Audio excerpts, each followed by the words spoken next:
it might be quite short, but these calls are really important because it's like that first impression, you're giving this person could become a potential client. You're both figuring out, if you're a good fit to work together. And if you get it right, it can lead to you landing the work, I suppose.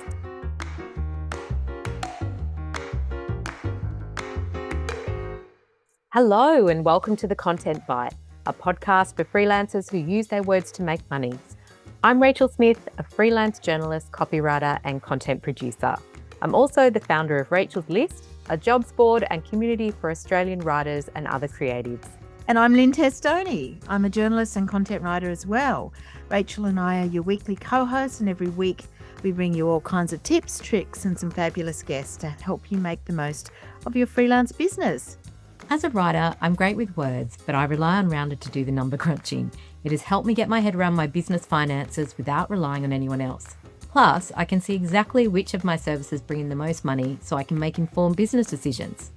Gold members of Rachel's List can save 20% on an annual Rounded plan, so check out the show notes for details.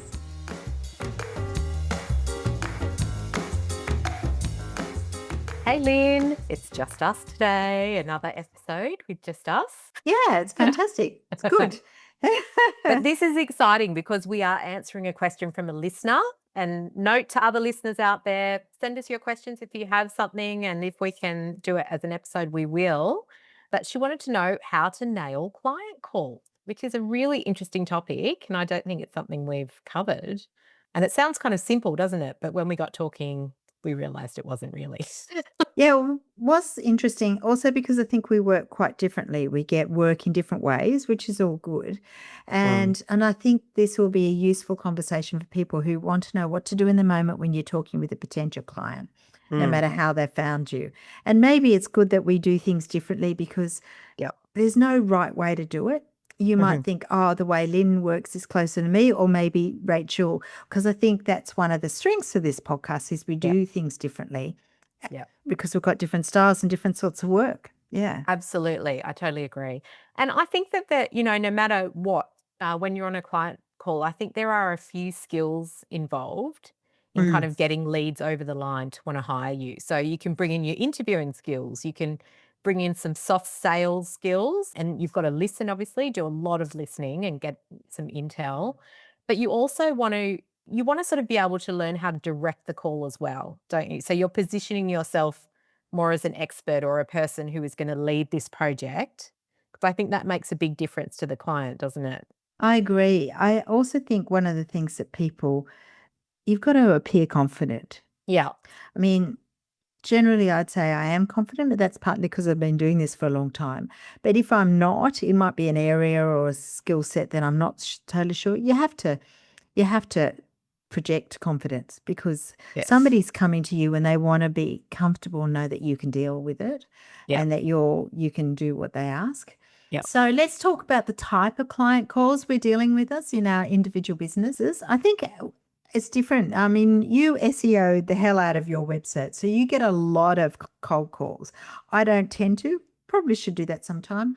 But mine are mostly warm, and I get a lot via referral because I have a strong niche, particularly. People within that niche often speak to somebody else and then I get recommended. So I often have when they come, they've already been told that I can help them. So they're a bit warmer, and sometimes they're close to a done deal, and sometimes it's more about being briefed about the sort of thing they want, and they want a quote, and it's simple. Okay.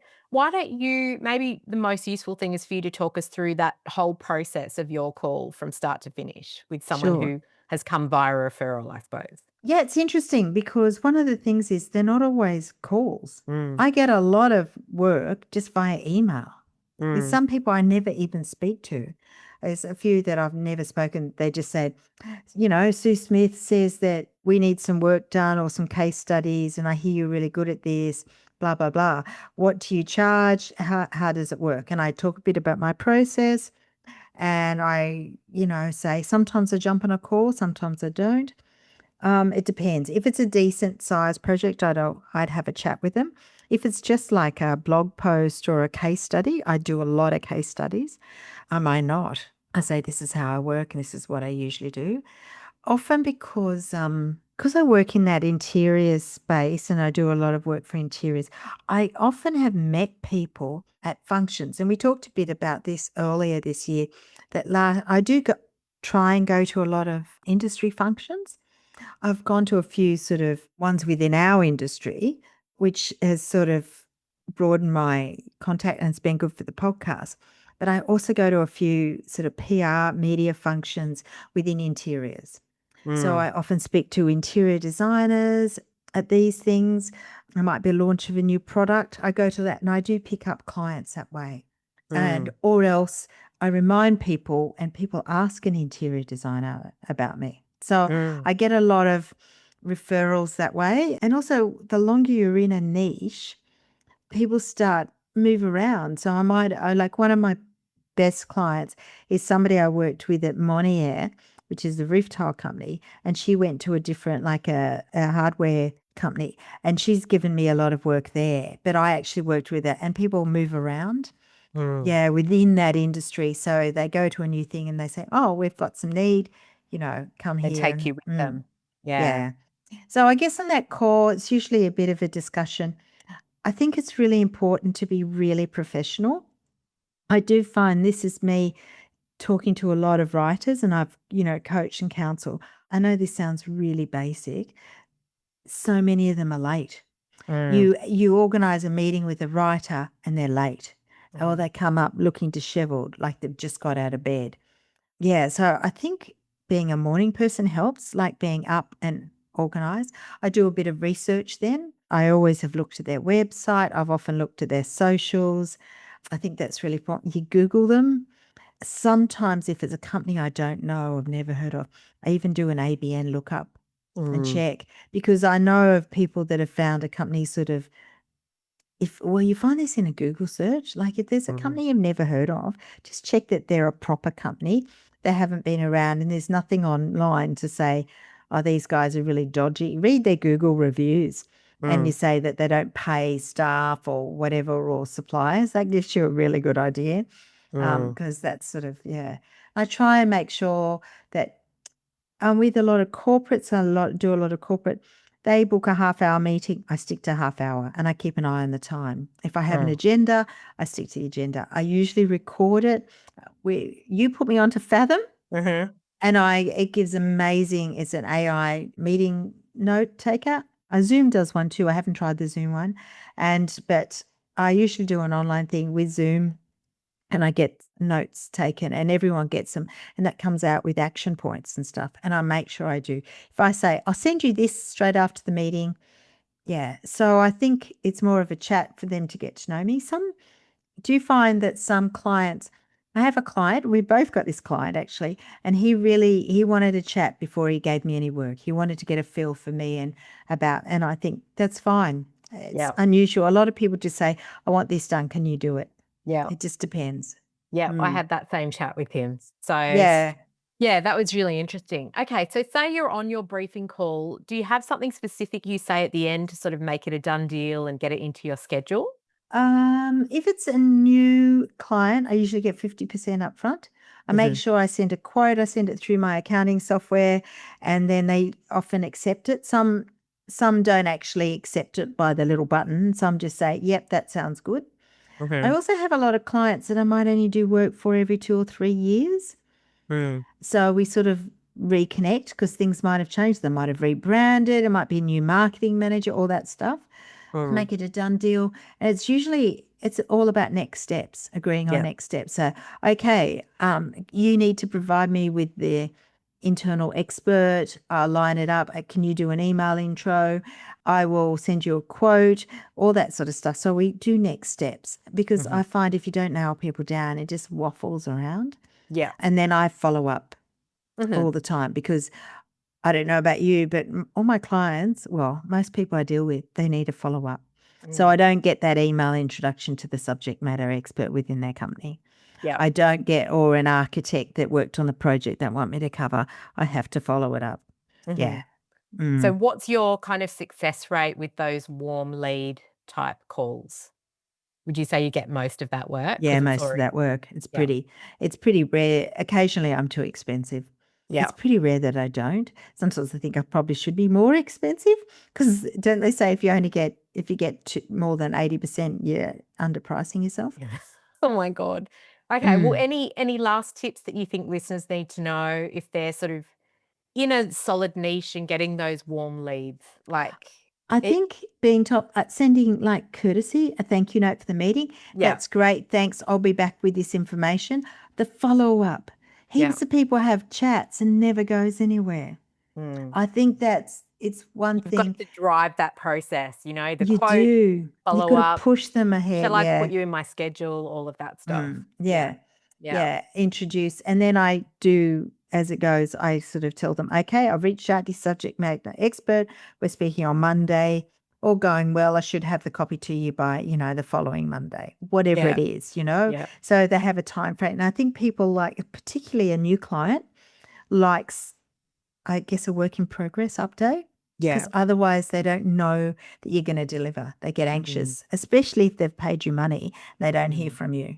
mm, Mm. mm. Yeah. Yeah, wow. Yeah, it's Yeah. quite different because, as you were saying earlier, like I get lots of cold leads. So I have Mm. more of a step by step process that I Mm. move people through in order Yeah. to get to that, period of being hired, I suppose. Mm. Mm. So tell us about your process, like, because you get a lot of things from Google My Business and stuff, don't you? Yeah. So that first call, so is literally someone ringing me out of the blue. They might have Mm. seen me on Google My Business or they might have found my website through a search. And they might ring me and say, hey, I need a copywriter for my website. And I call this initial client call an evaluation call. I still think it's really important. It might be quite short, but Mm. these calls are really important because it's like that first impression. You're Mm. giving this person could become a potential client. You're both figuring out, if you're a good fit to work together. And if you get it right, it can lead to you landing the work, I suppose. So evaluation calls are no less important. You've got to be super professional and ready to, have a set of questions, a script to go through to get to the next step, I suppose. Mm. Actually, I'm just going to go back for a second. One thing of this evaluation call and the assessment is that I always connect with somebody on LinkedIn when Mm. I do this. Do you do that? No, I don't, but I typically do it as part of the project. That Mm. that would be something I would do, as I'm going along. But Mm. if they're just coming in on an evaluation call and I'm not sure if they're going to be a client yet, I don't do that. But it's probably a really good idea to do that because then you're in their orbit a bit more, aren't you? You are. And then I had somebody who I thought was a really strong lead, and she said there were challenges with budget and stuff and she needed approval, which is fine. So I didn't hear back, but I did connect with her on LinkedIn. And Mm. so I've got a way of connecting with her and following up. And I do think it keeps you front of mind. Yep. Sometimes people have an idea, oh, I'd like to do this.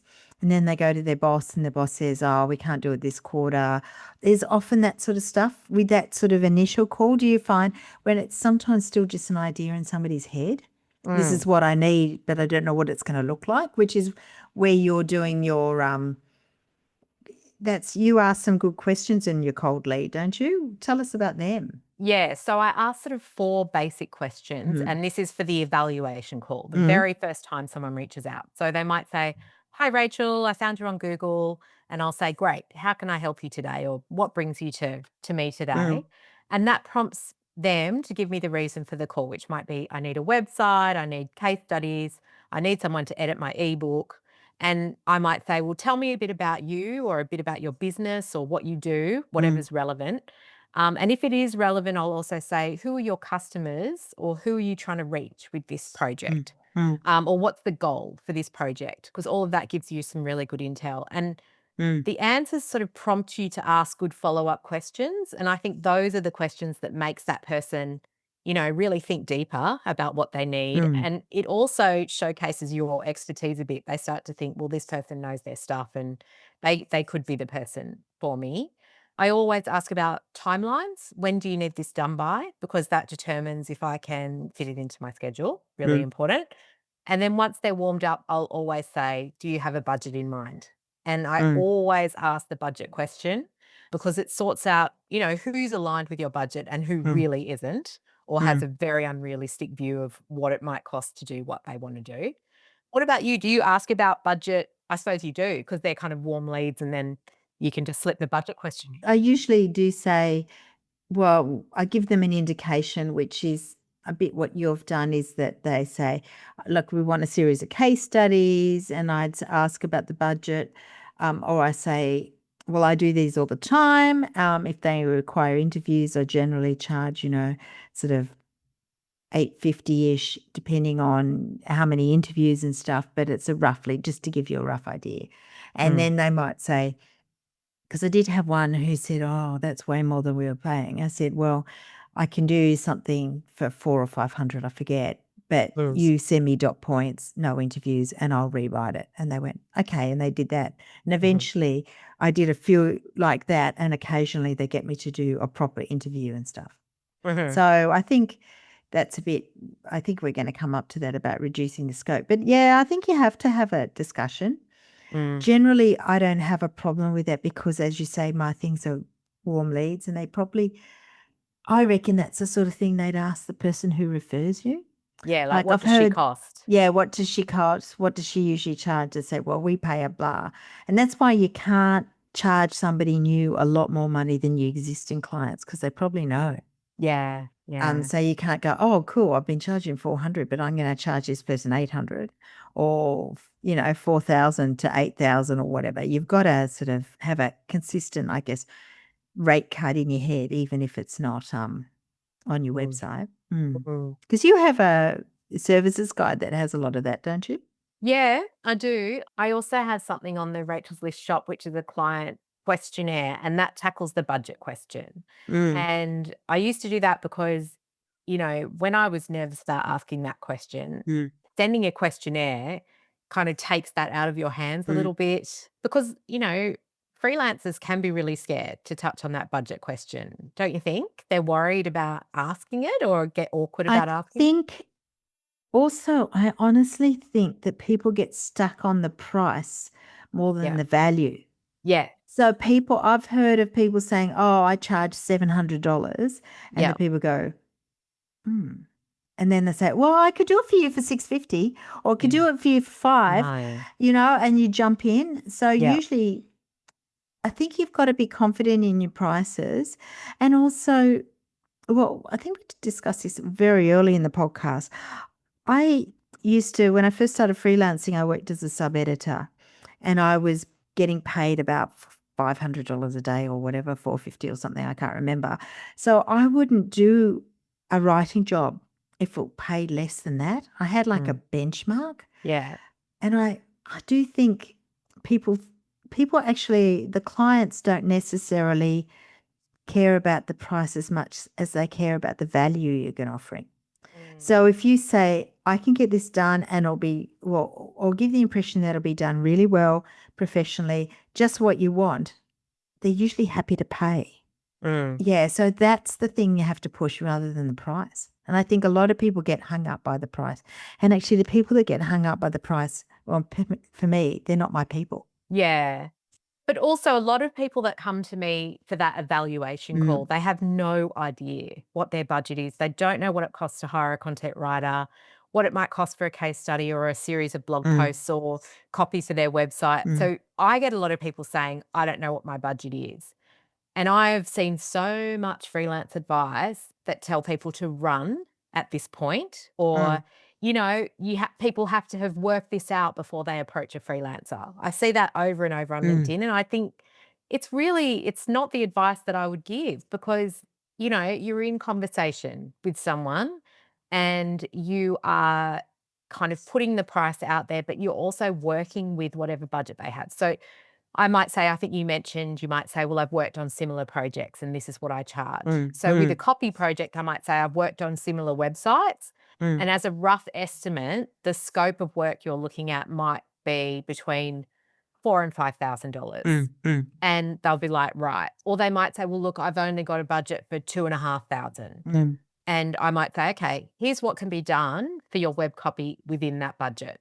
Yeah. And so you're not closing the door like that other advice where it says, no, don't take anyone on who has no idea what their budget is. No, you have to sometimes guide people to what the value is and what things cost. And you're not closing the door. You're saying, I can work with your budget and here's what's doable for that amount. Yeah. Yeah, no, that's true. I do think that the more conversations you have about money, the easier they get. Yeah.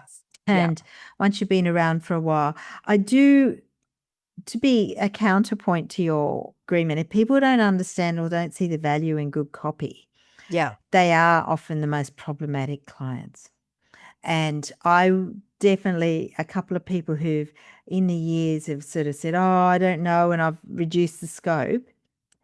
It doesn't always work. They end up, because they don't get what they really wanted. They really wanted a really in-depth web page, but they only had $600 or something. And I say, well, I'm happy to do an About Us page, and you can do that, and a contact page, and then you can go from there. And then I could do that later. Once I've had somebody come back and I do the rest of it, but mostly they just end up with a pretty basic page, or they get somebody else who's super cheap and it's not as good, and it's a bit of, AI generated probably. So I don't know. I tend to, but we had this discussion a long time ago that you like working with small businesses, and I don't tend to. Well, for me, like those smaller projects or web copy projects are good for me because I am fitting stuff in around Rachel's list. Mm, So my two businesses have to coexist together. mm, And so for me, like smaller projects work. mm, But everyone is really different with how they handle mm, budget and the types of clients that they take on. You mentioned, some people will go, well, this is all I have and this is what I want you to do for it. I sort of, the way that you can get around that, I think, is, and you would know this because I've seen your proposals where you do mm. a tiered pricing Yeah. thing. And so they have a budget, you've got a budget tier with what they asked for and the price they can afford. Then you have the next tier, which is basically everything they actually want and Mm, have told you they want, and the actual price on that mm, tier. Then you have a premium tier, which has lots of bells and whistles and is much mm, higher price point. But I often find that people will look at that and assess it and take time to digest, and they will go with what they actually want and find the money, even if it's a mm. payment plan or, Yeah. something like that. Mm. So, yeah. It's true.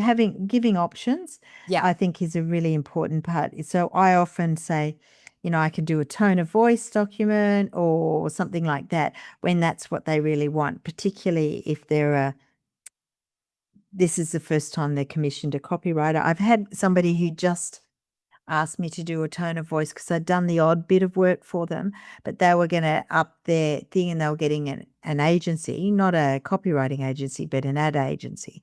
And they wanted Mm, to give them a tone of voice, and they figured that I'd be in the best place to give it to them because I'd been working on their things for a while. mm, So, yeah, I think so. And I find everyone, when you give them three options, most people choose the middle option. mm, Occasionally, mm. they've done Gone the premium. they've gone premium, and that's so nice. It's We a love that. lovely surprise, but yeah, usually it's the middle option because when they see, "Oh, if we spend this little bit more and we can get what we really want," as you say, it makes a big difference, yeah. Mm, I yep. do think you have to be prompt with Mm, your quotes and your proposals. yeah.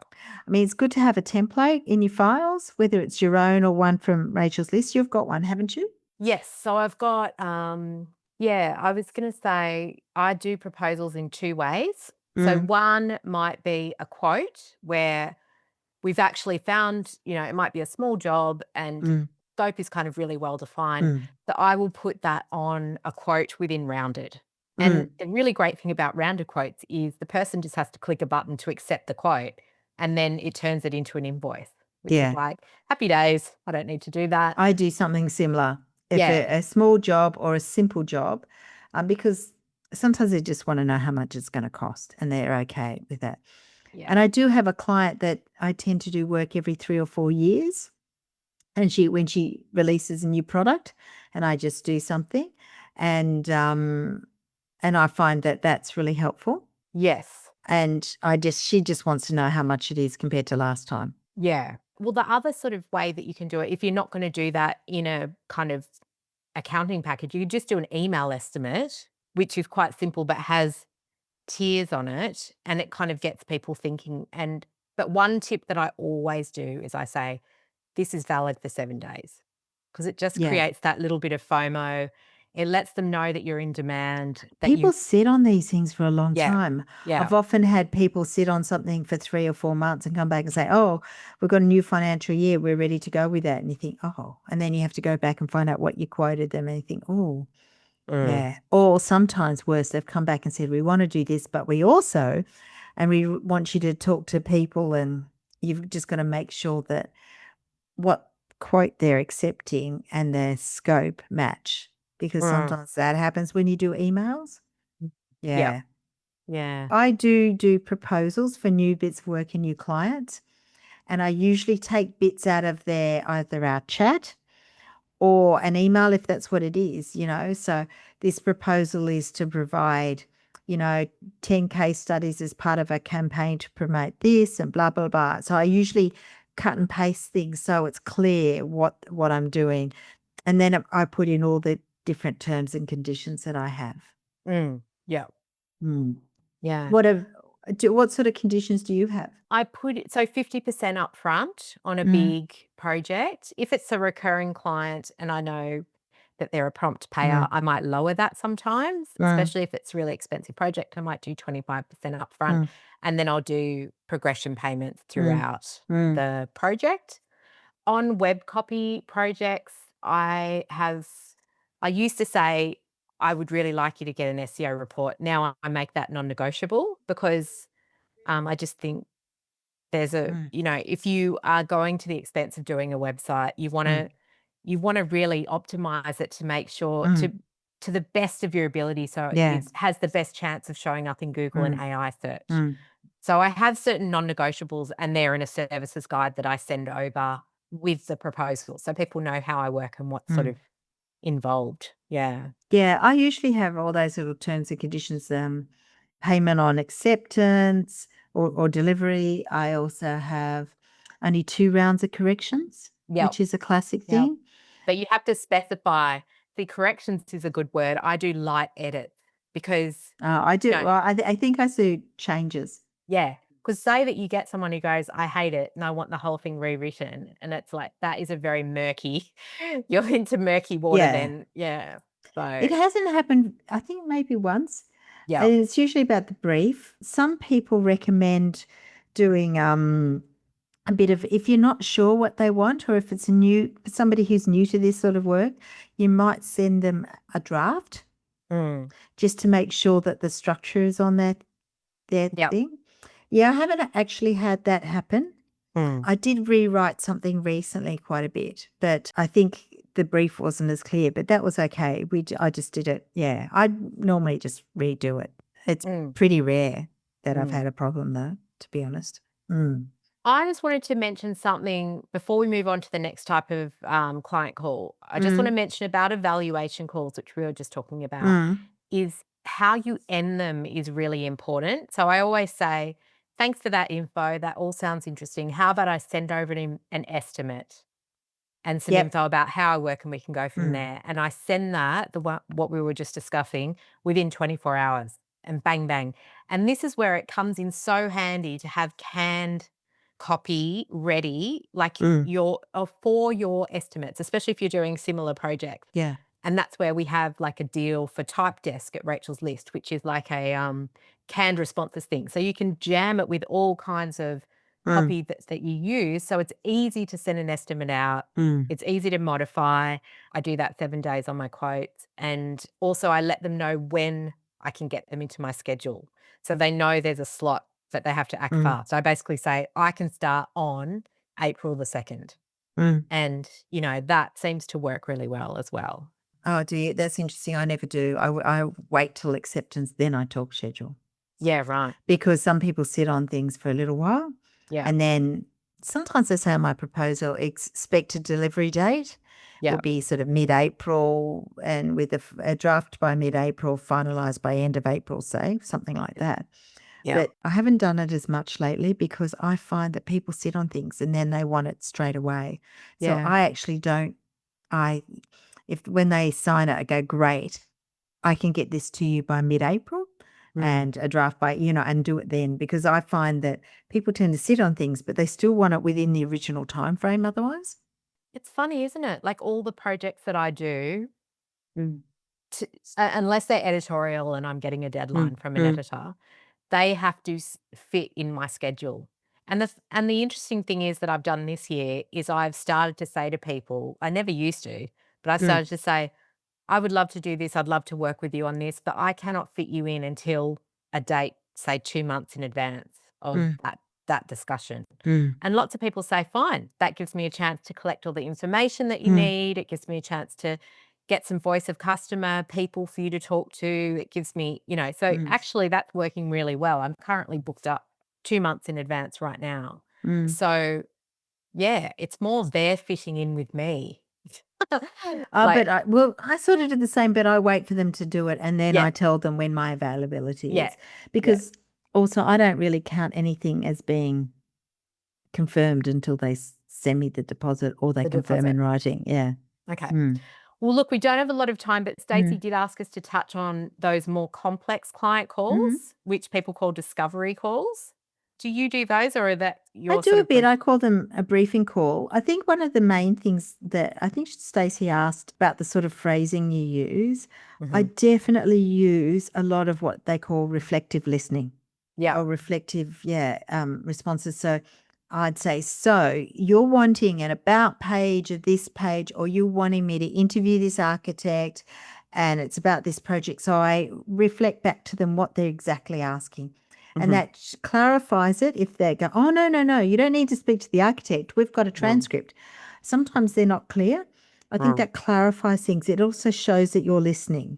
And I think that's really important. I always send them notes afterwards. I now find the AI saves me a lot of time, but I really think that's important. So they clarify right at the beginning what's done. And I think that's part of that discovery call. It's the clarification, making sure that they know you're listening. Yeah. Yeah, I love that. So I do discovery calls in my process as part of the project. So basically, I've done the evaluation, I've done the proposal, they've said yes, they've paid the commencement invoice. Then I'm like, right, let's do the deep dive call, which is 1 to 2 hours. And it's really me going deep into their business, why they started it, what brought them to that point. That info can be good for about pages because I do a lot of web copy. We talk in depth about their customers, about their competitors, the problems they're solving, why people might choose them over their competitors. What else do it's a huge call. Everybody is exhausted after it. And you really don't want Otter to go down when you're on that call because you really need that transcript. It's, a big part of the project. So, yeah, but I think that there is so much that goes into a discovery call. We actually, if you're a gold member of Rachel's list, you can check out Teresa Edmonds' Lunch Club on discovery calls, and she's got an amazing cheat sheet as well, which we would highly recommend because that goes really deep into how to run a discovery call. I think those things are great when you've got a big project like a web Yes. thing. I don't tend to do a lot of that stuff. Most of mine is traditionally content, Yeah. like blog posts, case studies, maybe white papers, that sort of thing. So I don't always need that sort of comprehensive, In-depth. in-depth things. And also there's not many corporates that I deal with that would give me an hour or two. Yeah. Sometimes I'm lucky to get 15 minutes, but that's usually just because it's a simple project. Yeah. Yeah.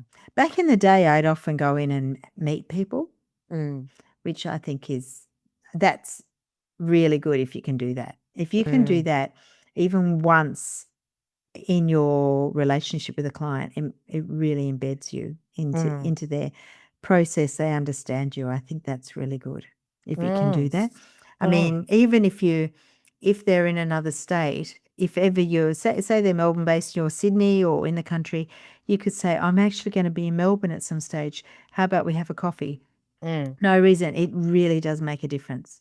I think so as well. It just builds that rapport and that trust. And yeah, I mean, that's a whole other episode, meeting people in person, but it is huge in a trust recession. It is.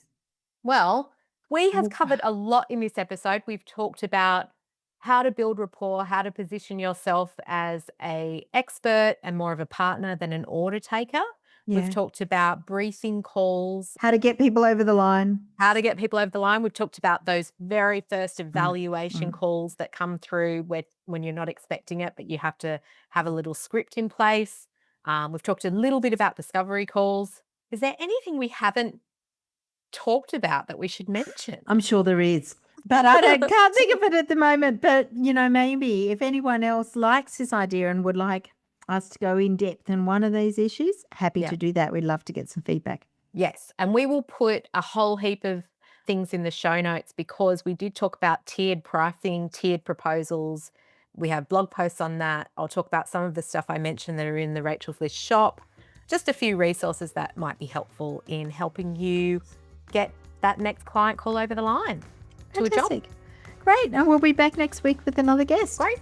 Thanks. Great. Bye, everyone. See you. Bye.